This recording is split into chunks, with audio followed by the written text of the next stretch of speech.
Messy background. Why is it messy back there? Oh, dude. All right, everybody. Welcome to the next episode of the Thinking Project. And I have Zach Partridge here with his business partner, Saygen. And they actually own a few businesses that I will actually just let them explain because it's pretty cool when you have more than one and when you have a few different gigs that you're doing. So why don't you go ahead and start from the top, Zach and Saygen? Oh, man. So go ahead. Right. Which ones do you like? So we do we everything. Yeah, we do everything, and we've kind of done it together. We've kind of like hitched our wagons together on pretty much everything. But Yeah.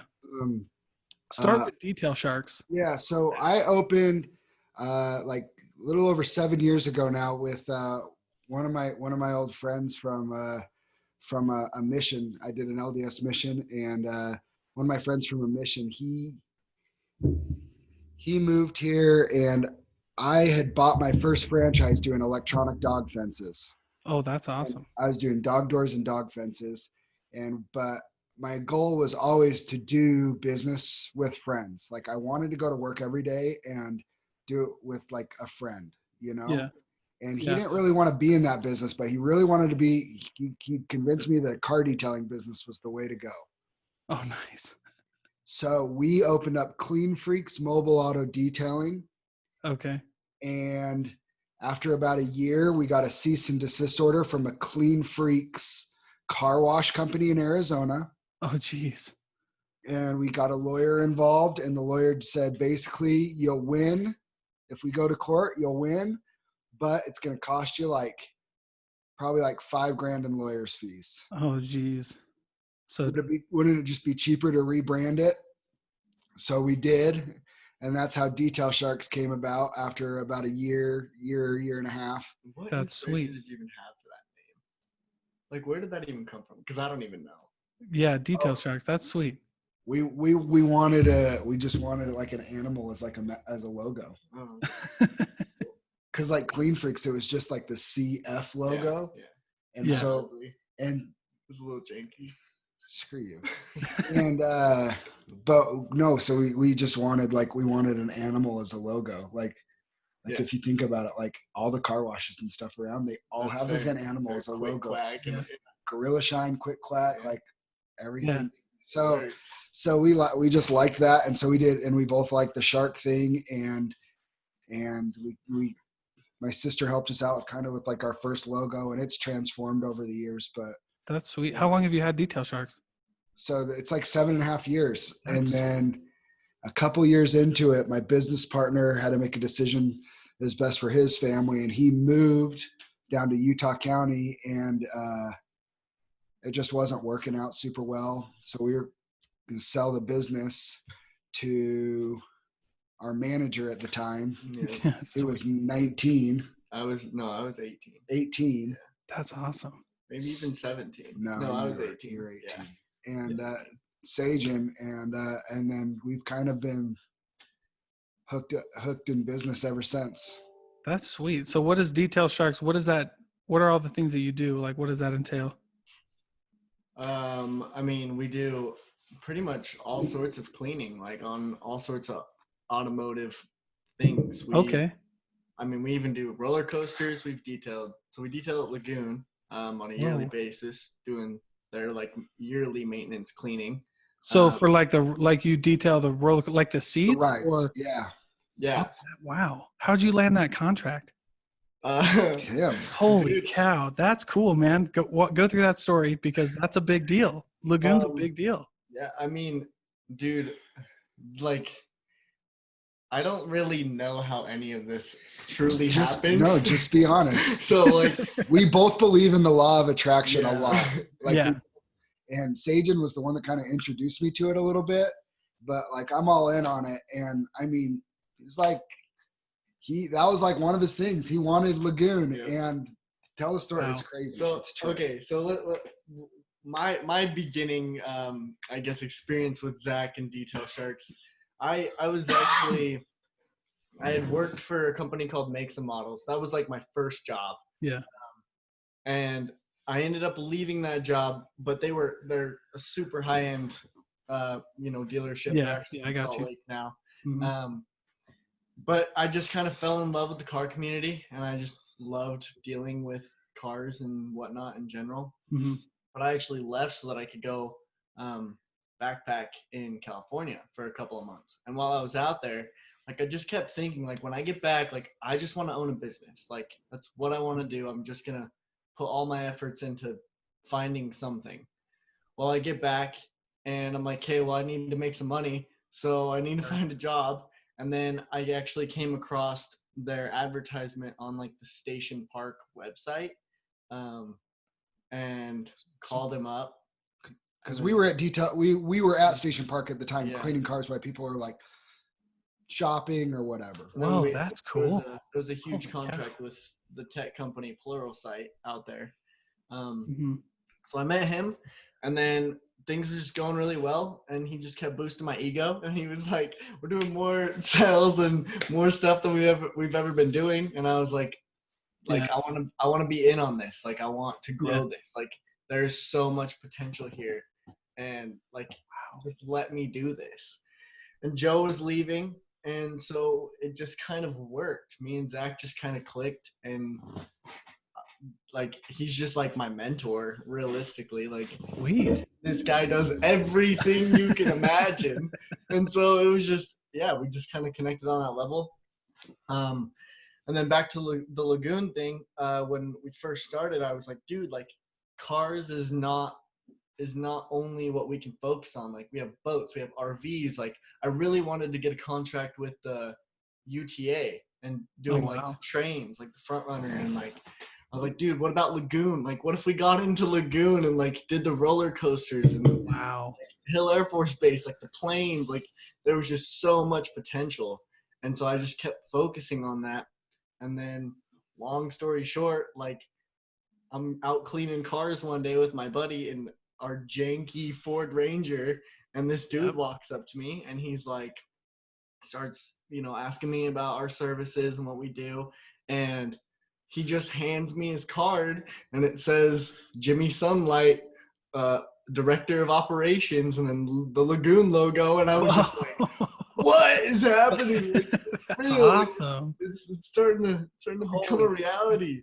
And then I thought, so at first he was just talking to me about when their employees' cars and the owners' cars and stuff like that. And then that's cool.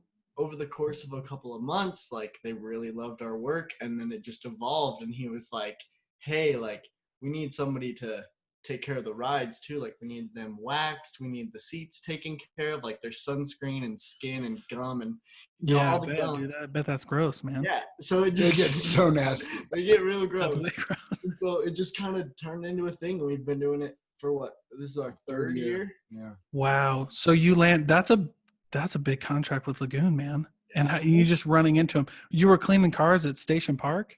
No, we were neighborhood where he lived in Kaysville. Like, whoa, we were just out and about. That's cool, man. So tell me more about before I move on, because I think this is really cool. Tell me about like the Station Park thing. So you guys just planted in Station Park and like so yeah. So I have a personal connection with one of the higher ups at Pluralsight. They're a big tech company. Okay. Yeah. They're headquartered at Station Park right now, and they're building a big campus down in Draper right now. I don't know. You can see it from the freeway now. It's going to be huge. You can. Pluralsight's big. They just went public. Yep. They filed their IPO last year. Yeah. Yep. And and we were doing the owner and founder, the guy that started that business. We were doing his Teslas and the company Teslas, and we had this cool little sign up sheet, and we were there like. We were 2 days a week, every Tuesday and every Friday.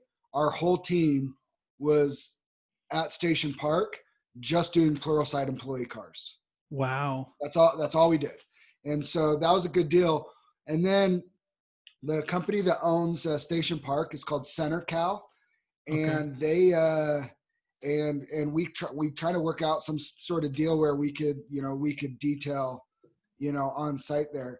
I mean, I'm not afraid to say it. They're a pain in the butt to work with, like the CenterCal people, and they eventually just made it so difficult for us that it actually that's why we're not there anymore. Right. So we're just waiting for Pluralsight to move, and then hopefully get back with them. Yeah, the bureaucracies of a small business, right? No, dude, it's not even funny. Like Right. they're like we would get threatened to get fined For for dumping water. for putting extra water down the drains. When they had people come with these Every giant day. power washers every day and do the ground, like Yeah. concrete, the gum and stuff. Every single day they were coming at us for the little amount of water that we were putting in the drains. And we did like a biodegradable, like environment friendly, like exterior like wash stuff. Like Yeah, for like sure. He's eco-friendly. Like Yeah. we tried everything, and they are the type of company that it's like a best case scenario all the time for them, and they don't care how negative affects anybody else. And I don't care if this gets back to them. I don't care anything. Right. The way they operate business is just not a way that, and this is CenterCal, not Pluralsight. We love the Pluralsight. Yeah, of course. Yeah, That CenterCal company, like I would, if they came back and let us try to come back there for free, I'd say thank you, because I just don't want to deal with them. Right. Well, that's the thing that some people don't get about, like with small businesses and like business in general, is like it's most of the time it's not about the money, right? It's about just the headache. Like brain damage is a big deal, right? You don't, if I don't have to deal with the brain damage, that's a plus for me, right? It just for how small of a business we are, like we're one of the bigger probably car detailing businesses in Utah. Yeah. How small we are, dude, it's just not worth it. It's like we can make so much more money just cleaning mom's minivans. It's not even funny. Like so and Lagoon, those rides at Lagoon. Lagoons are that's the nice thing with Lagoon too. It gives us a lot of credibility. Like yeah.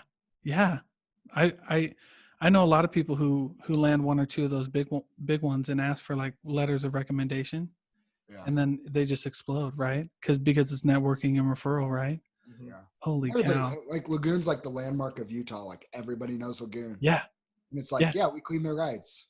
That's so sweet. If it's good enough for Lagoon, bro, if you can clean all the stuff at Lagoon, why I would let you clean my car. Yeah. If it's good enough for them.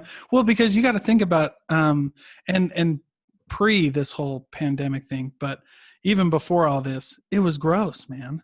Yeah. It's like, you know, sometimes, but I mean, not when I was going there. I've been there a few times and every time it's been pretty good. But I was like, I remember talking to my wife and just saying like, dude, this could get really gross really fast. Like if someone just doesn't know how to ride or doesn't care, like, geez, if it's not their home state park, or I mean their home like park, right? If they're coming from out of town, they don't care. They're never going back. It's true. Jeez, man. Well, that's really cool. So then the other side of Detail Sharks is you just go around and clean cars. Yep. I have a shop in Kaysville. Yeah. We deal with dealerships just kind of up and down. That's between Ogden and Farmington. Yeah, especially if you for diesel power gear, like the Diesel Brothers. Yeah. You help them clean their cars? A couple times. It's been a while. Like I think they have a guy that they network with, but like we do big projects for them.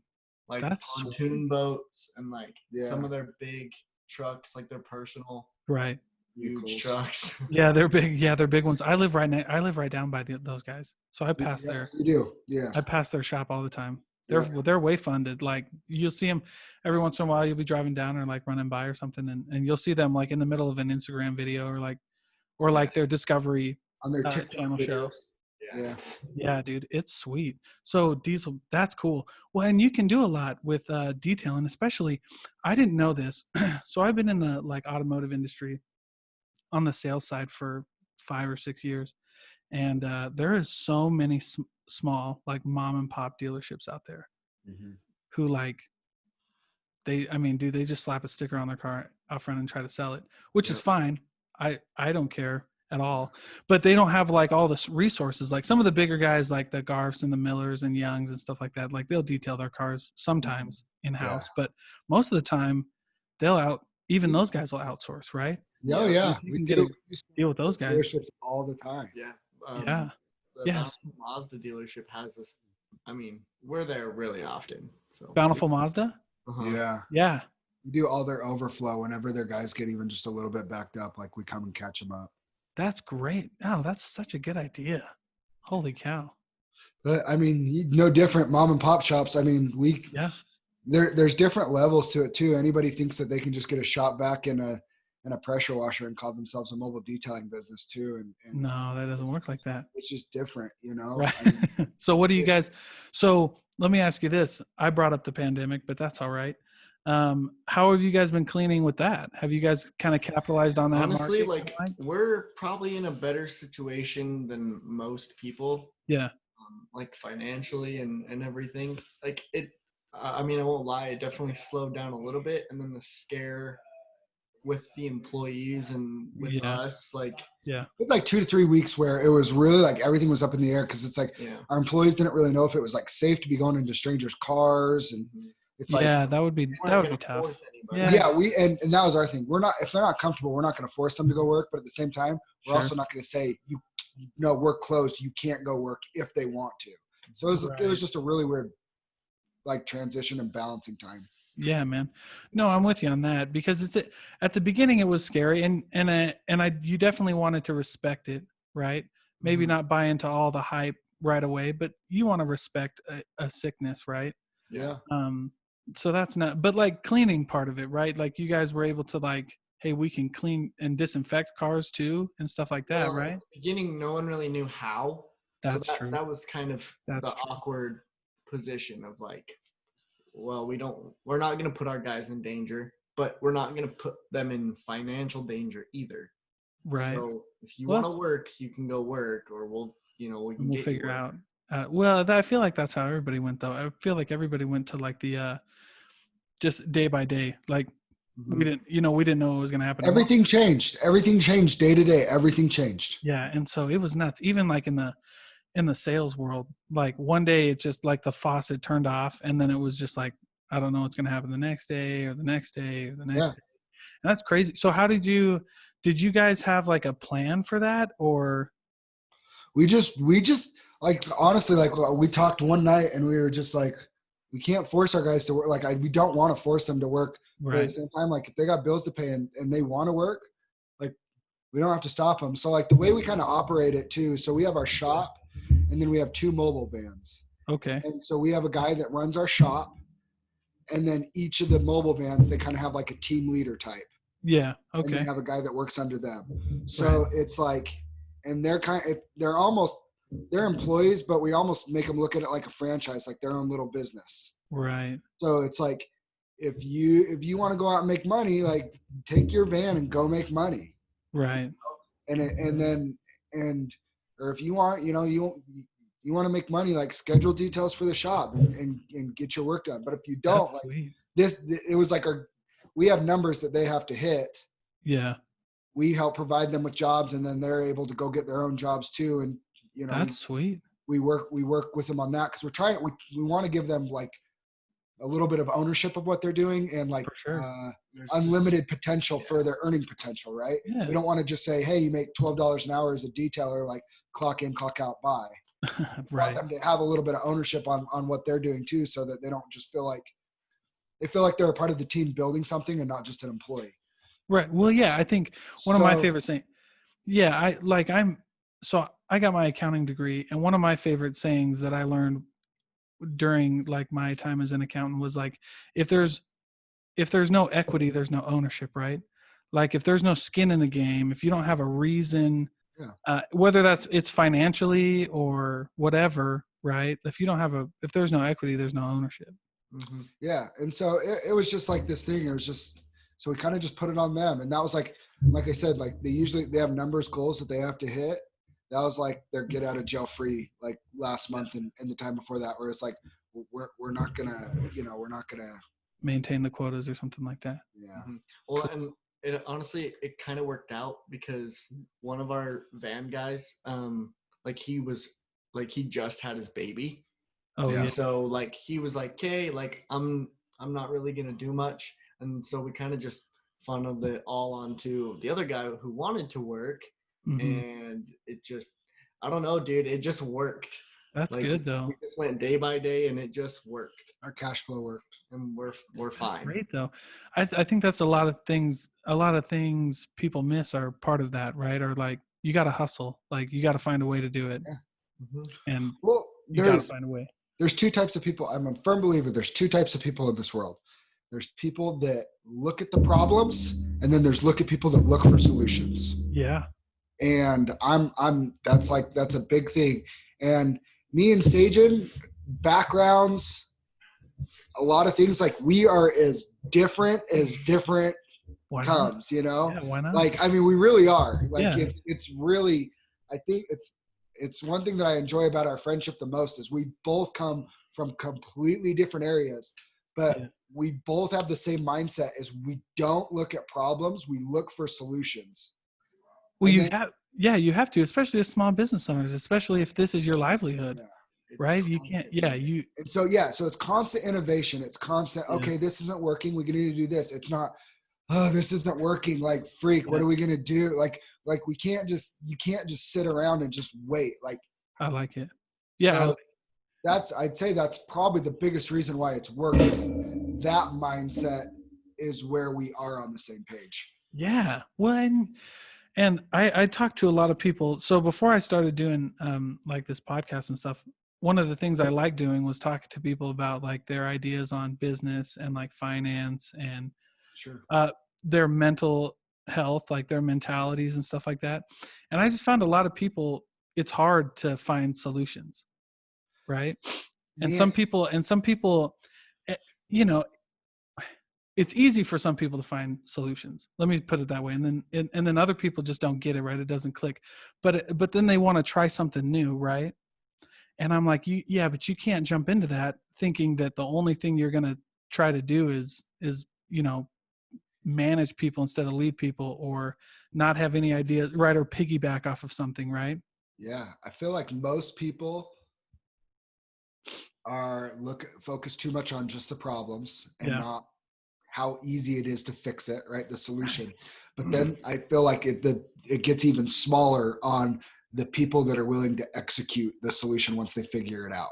100%. We're just like, we're the type of people that we don't like, we see the problem, and Yeah. then like we don't really even care about finding the solution immediately. We're just like, okay, we're gonna try this, and then we're gonna try this, and then we're gonna try this. Yeah, And work it one out. of those is bound to get us somewhere. Progress. We're always taking steps closer to the solution. Well, yeah. It's just like I had an accounting professor who said that, and that's it kind of changed my life. But, he said, if you can't figure out a problem, if it's too hard, you just need to work it. Just start working on it. And eventually, like, it comes, right? Eventually you'll figure something out, like, but you have to start and you have to work, and and you're going to have to backpedal. You're going to have to like change routes and stuff like that. Right. But eventually you'll Really, get the If you're- answer to all problems is this is a problem. Yeah. And then you just go off of that. You Well, stop doing that, and then that's the answer. Because I don't understand the being in a state, whether it's in business or life or anything, being in a state of this isn't working, but not knowing the answer. So you just keep doing what you already know isn't working because you don't have the answer. It's like, no, change something. Yeah, stop. Yeah, or and just see stop. if there's progress or if it's making it worse. And then it's like, and then you go through this process of elimination, right?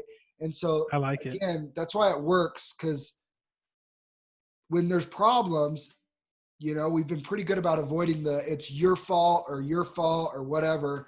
Right. And I think most business relationships tend to fall apart because of that. Sure. Eventually there's finger pointing and there's blaming and there's whatever. And, I mean, we for sure disagree on stuff and have had our times where, Sure, yeah. But it's finding the solutions, not focusing on the problem. Yeah, well, and that's the other thing is being in partnerships, especially partnerships. It's just like a family, right? Like, of course, you're going to fight, but here's the thing that I learned too, and that it sounds like you guys are kind of alluding to, right? Like the market doesn't really care. Yeah. Like, Nope. like the people who you detail cars for, I don't care, man. I hired you to do a job, right? And so I need you I hired you to figure it out, right? Yep. Or, the the mortgage companies, the banks, and things like that. Like they don't really care if you had a disagreement that month, man. You got to figure it out, right? 1000%, man. Dude, 1000. that's Like, I nuts. mean, and it's been hard. They don't care. They just want the job done. Right. And and business ebbs and flows, and you just got to keep going, right? Dude, that's For sure. I mean, Dalton, we have some of the trippiest stories through our okay. All right, you brought it up. I wasn't gonna ask, but you brought it up. What's the trippiest story, man? Like we got conned by a career con man. Oh, seriously? Dude, he went to prison for running the same con on like 5 or 6 other small businesses. Wait, was this the okay, finish too. the story. I might have read about this, but go ahead. How did that happen? Oh, it's okay. It's okay. It happens in business, man. I got my own, right? So we were in a situation that it's just like cash flow is tough, and well, no, dude, this starts with me trying to get rid of my apartment. Oh yeah, he was stuck in an apartment. He couldn't get out of the lease. So I was going through a bad breakup, and I was locked into this apartment, and so we just put it out on like KSL and Facebook Marketplace, and if there was like take over my apartment. But it was just like we got to get out. Like we'll leave all the furniture. Like this has got to be done. Yeah. And then this dude came along, and then he found out what I did, and Tyson. His name was Tyson Joe Giordano. Oh jeez. And he sounds like a crazy man. Dude, like it was bad. I don't even know where to start. So Tyson comes and looks at his apartment because he needs a place to live while his giant house is being built. A giant house? He works for, what is it, CF England, like the trucking company. Oh, okay. Yeah. Okay. He's one of the high ups. Okay. So he works for CF England, high up. He's building this huge house, but he had to get out of his old house. So they just needed a little place of somewhere to live for a little bit of time before they got out. So they figured out a way to take over Saygen's lease. Yep. Found out that, hey, you own a small business, and then they got talking. All of a sudden, Saygen calls me. He's like, dude, guess what? You'll never believe this. This guy wants to invest into our business. Well, at the time we had Pluralsight. Like we were at Station Park, and he saw this huge potential. He's like, dude, there's movie theaters there. Like everyone that goes there can get their car cleaned. Holy cow, yeah. It was like this huge vision. Yeah. He was good. I mean, little naive on our part, but he was good. Yeah. But he was smooth, man. He's a smooth talker. Super smooth. Super good talker. And he delivered. And when I say that he delivered, so at first he was going to pay us the cash. What was it, like 15 grand? Yeah. Like 15 G's to buy in. Okay. Like, and it wasn't even like a third partnership. It was like, he just wanted like a silent partner, like kind of like 10% or something like that. Yeah. And we were stoked. We're like 15%. That sounds great. We're still really, really tiny business. Sure.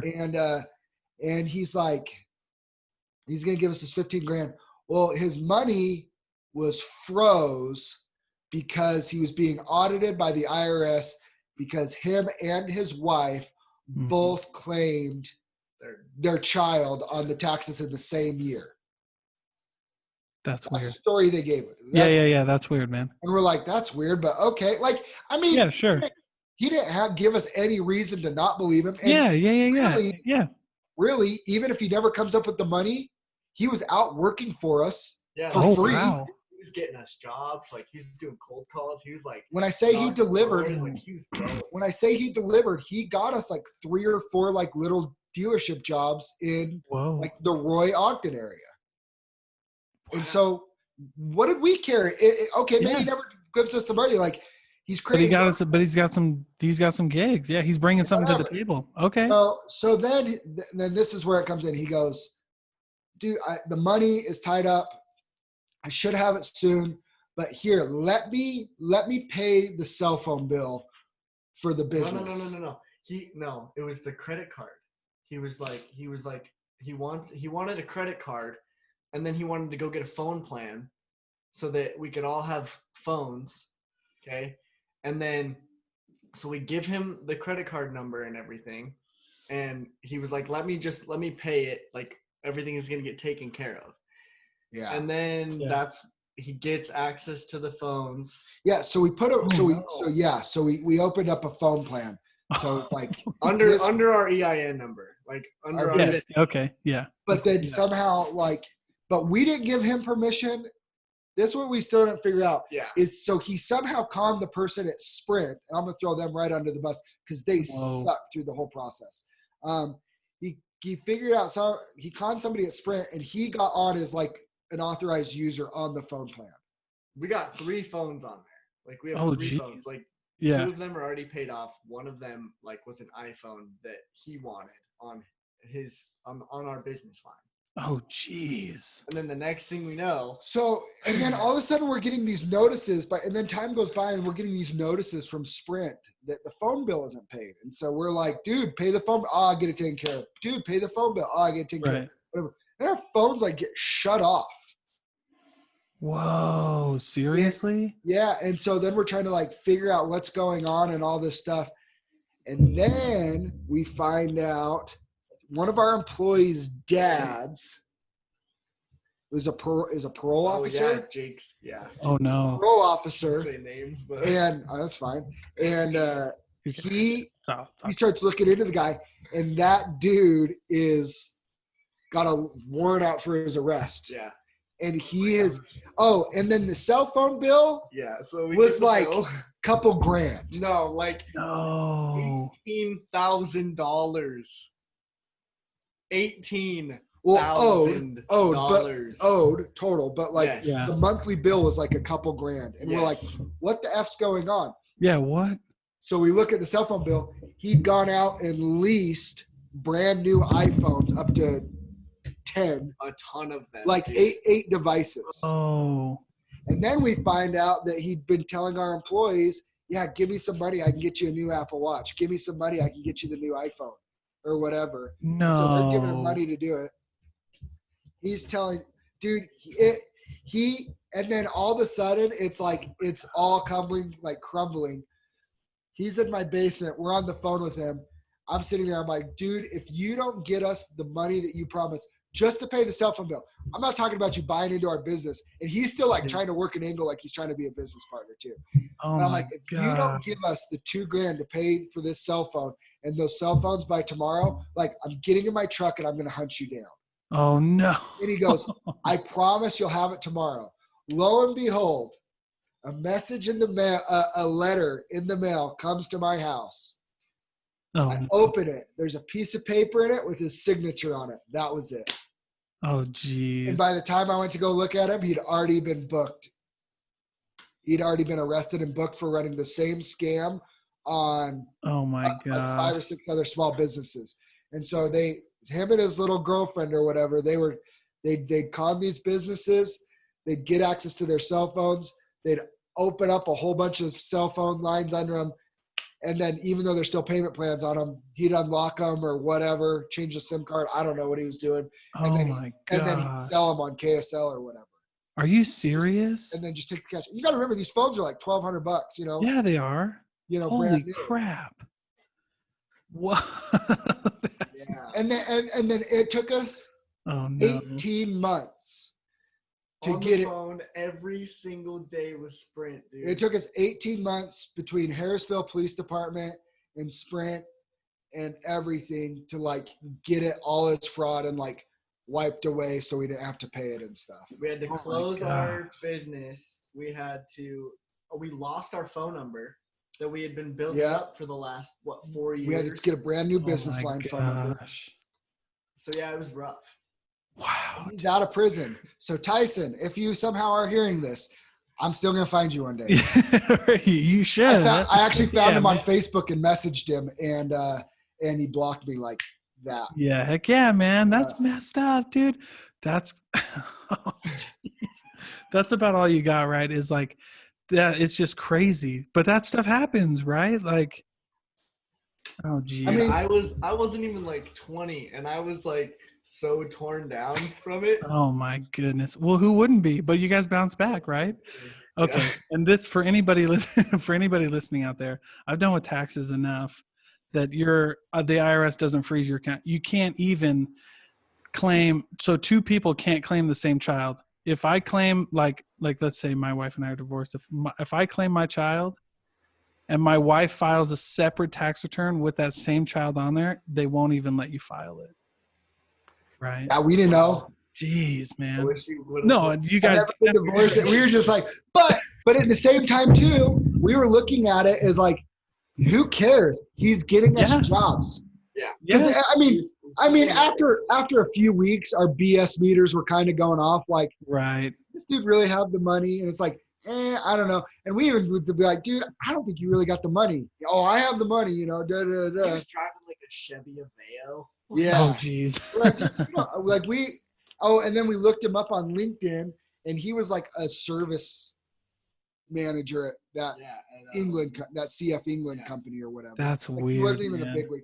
And like, it was, it all started coming apart. And so we were just looking at it as like, well, maybe I'll just keep working for us for free. We didn't realize like that he literally had access to Like the phones. through us. Yeah, dude. Whoa.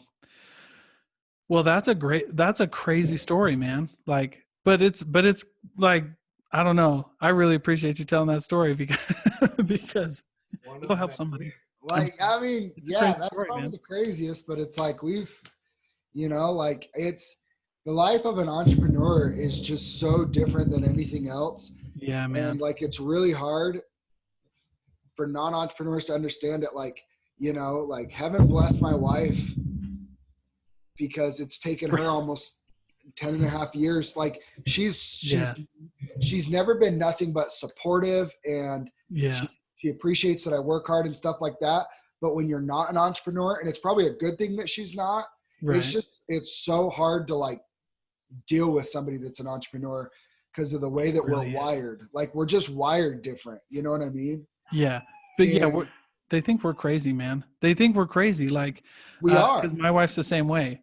We are. Every time I have a new idea, she's just like, ugh. We're crazy people, man. You're gonna fill up your head with Yeah, water. no kidding, man. Oh my goodness. We're crazy That's nuts. people, but it's like an itch that you can't scratch. Right, dude. Well, okay, so that's Detail Sharks. Now, here's the other thing about entrepreneurs, right? Is you have multiple. You can have plenty, right? So tell us about like the other stuff you got going on, because we're gonna get to Damage Plan. So tell me about Farm Bureau and how you got into that gig. So I was actually so I have another full-time job. Oh. So I do sales and IT work for a small company here in Utah. It's called MeterWorks. It's my shirt that I'm wearing right now, MeterWorks. Oh, there And you go. I sell water meter systems to different cities in Utah. Whoa. And it's a really good job, and I have a great boss, and he gives me flexibility and stuff, but like I have to take care of his customers. There you go.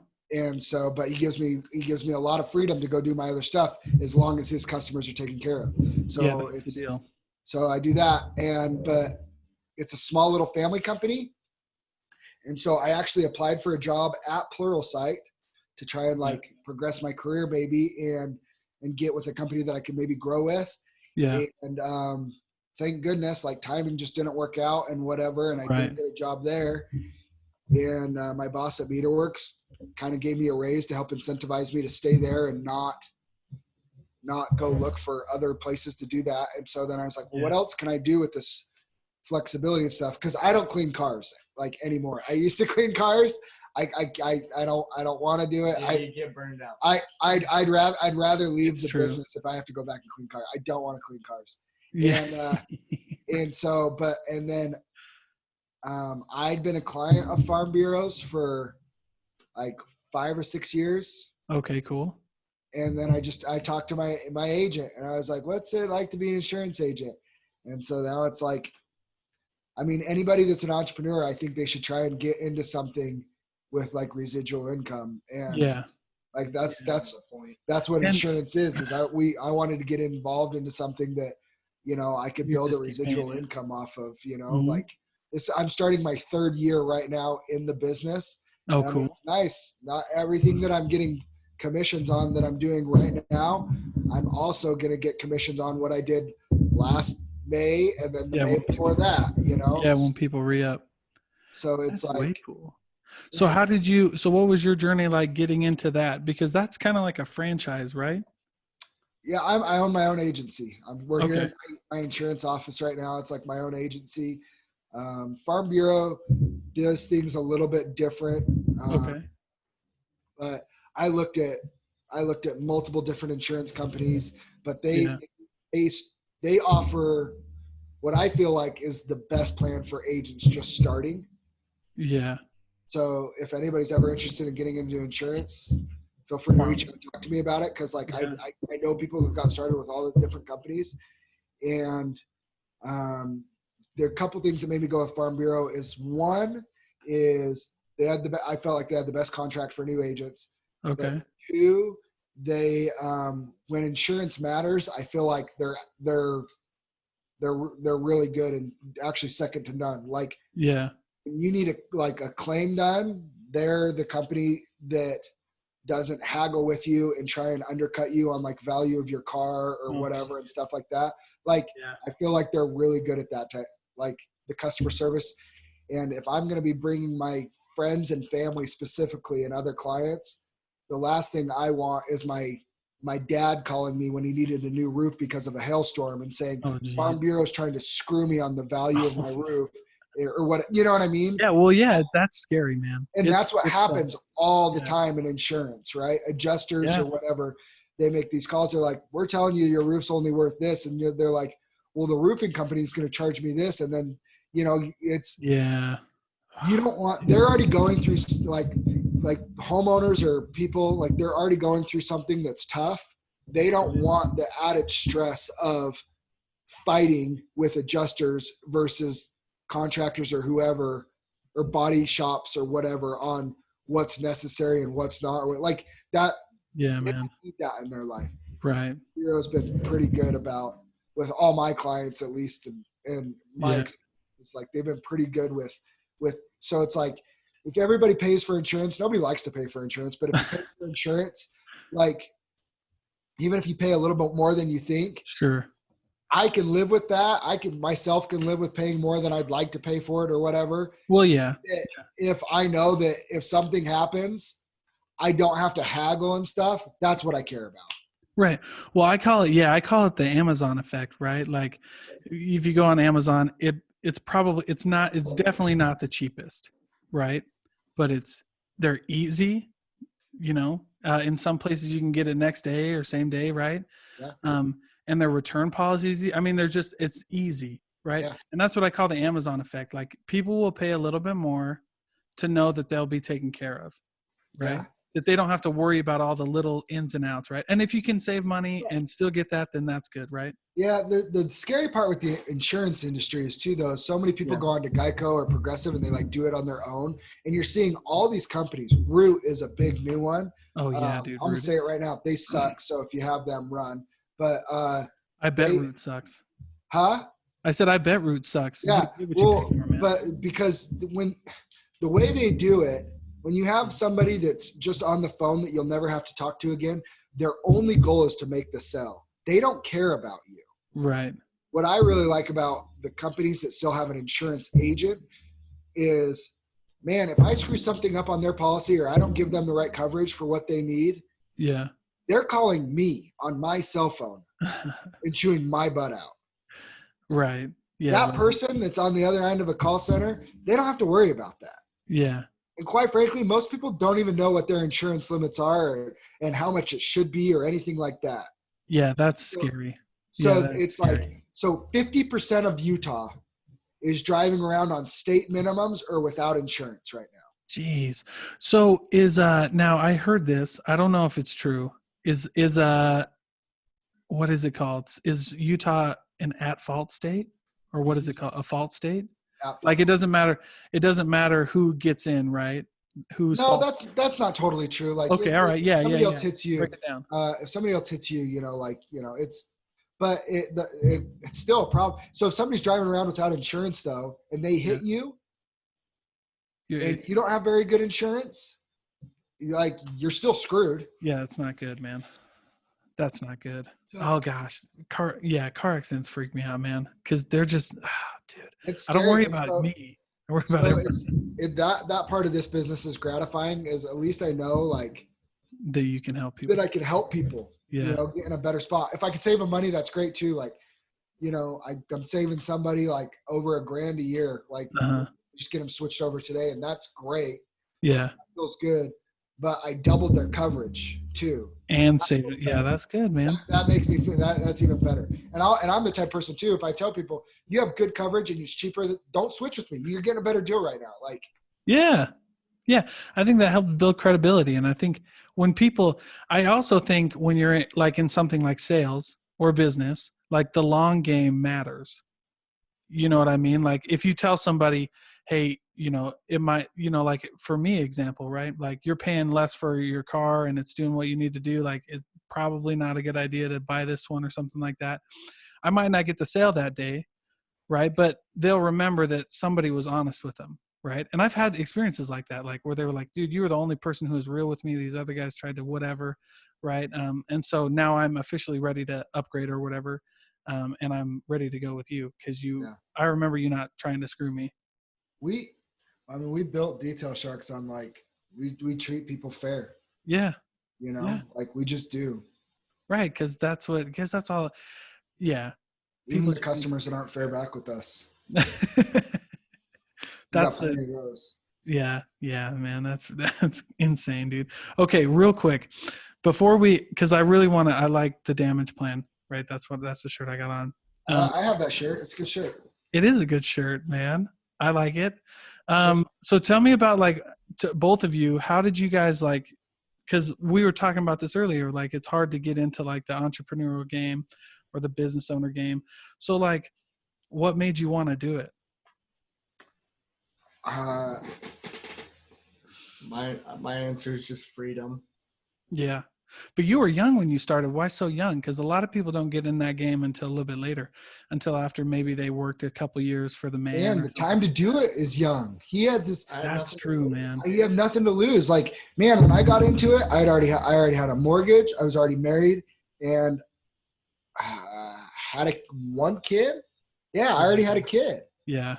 It's like things are scary. I can't quit my full-time job to go detail cars because I needed like insurance or something, man. I needed health insurance, right? Yeah. Like he begged me for years, quit your other jobs, invest fully into Detail Sharks, help me blow this thing up. And I'm like, as much as I believe in it and I want to, I can't take that risk to my wife and kids. Yeah. Now Papa has his first kid. Now Papa has his first kid. And he understands what I was talking about all those years. Man. The risk is just different. Like you're not the priority anymore. They are. Right. So, and ultimately, that's true. Yeah, we sacrifice a lot of time away from our families and stuff. And me and my wife, we talk about it. And I could do a better job making them feel like a priority. But at the end of the day, I'm working so hard at everything that I do because they are the priority. They're the beneficiaries of my hard work at the end of the day. Yeah. For sure, man. Absolutely. I think that's a lot. The young is definitely it. That's definitely it, man. If you don't, the no risk is so different. Yeah. Yeah. It's the time to take the risk. Like, dude, I can put myself into a ton of debt. Like I can do whatever I need. Like literally whatever you need to do. And you're not saying you should. Not saying I'm just saying like you can because you have your entire life to fix that problem. Right. Oh yeah, man. Yeah. I've had that conversation too, where it's like, hey man, even if I fail at this, like something in me has to do this. Yeah. Right. Even if I fail, I'll be more mad at myself if I didn't even try than if I tried and I fail at it. Right. Sure. You guys ever feel like that? Yeah. Like, I don't know. I would rather fail. Like you learn so much more. Well, you learn more and at least you say you did it. Right. We're not afraid to fail either. That's the other thing. Can't be. Yeah, it's got really to be whatever, man. Like you can't really fail. Yeah, it's not. It's like, it's the whole sports adage, right? Like you win or you learn. Yeah. Yeah. Whatever. That's the same in business. Yeah. Like you only fail when you like completely quit doing it. Yeah. Well, and it's like if you're going, then that would be like me failing. Right. But maybe I just learned that being an entrepreneur sucks, and like because it does. Like it's just not fun. And Yeah, man. And it's not for everybody. It's really tough, man. I try and explain that it isn't for everybody, and that is okay. Yeah, that it is okay. 1000% okay. Yeah. But that also has to be respected, vice versa, and flipped around. That I was not college material from the standpoint of I tried college off and on for years, and it was like, dude, I can't do it. Like I can't do this. And that's, dude, and there's nothing wrong. You know what I mean? And people are like, oh, like, you know, my parents like they really want me to get my degree, and it's like it's not for me, man. Yeah. Like, it's not. And so just like, and so I try and explain that to some people too, though. It's like vice versa. Like entrepreneurs need to understand that being an entrepreneur isn't for everybody too. Like everybody has a path. You got to find your own. Yeah. And then you got to work for it. Right. Cause like I'm an entrepreneur, but I wanted to go to college. And I think here's the thing. You got to make the choices that you want to make because it makes you happy, right? Because you're going to have to live with yourself, right? Because the whole reason I went to college is because I wanted that degree. It was a milestone for me personally. That's great. Right. Yeah. And that's the thing though. But here's the other thing is I don't college bash, and I don't bash people who don't go to college. Cause I'll tell you what, I have people in my family right now. I have one who got a master's in social work, who works at a jail up in Idaho.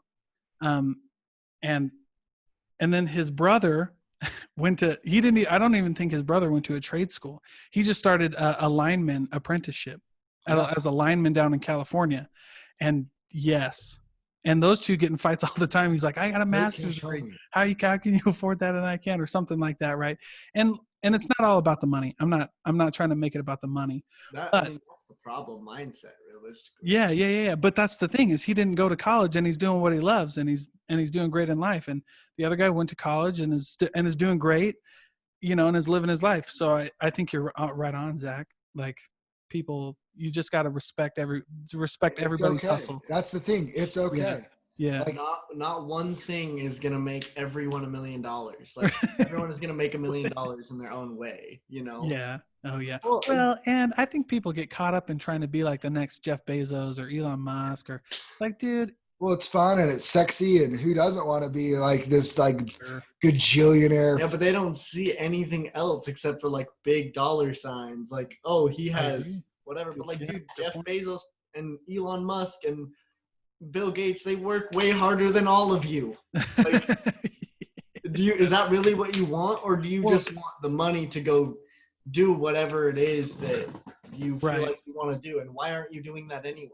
Yeah, man. No, it's true. And like you saw that video of Elon Musk when he was on 60 Minutes, and he was being questioned about like going to space, like SpaceX, and all of his like idols were like, dude, you're stupid. Yeah. Don't do that. That's the other thing. Some people don't want to be entrepreneurs because they're not ready for that. Mm-hmm. Does that happen? Your parents? I had members of my family when I started my CBD business that were like, no way.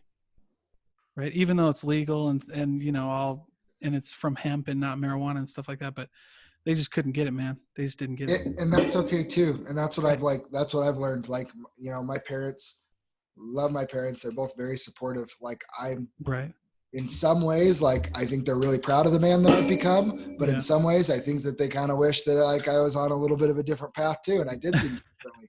And it's just gotten to the point where it's like, you know, I think some kids that would really bother them that their parents aren't like fully supportive. Right. And not that my parents aren't supportive. I don't want to make it sound like that they aren't, but you know, like I think that they, if they could have chose my life path, like they would have chosen it differently.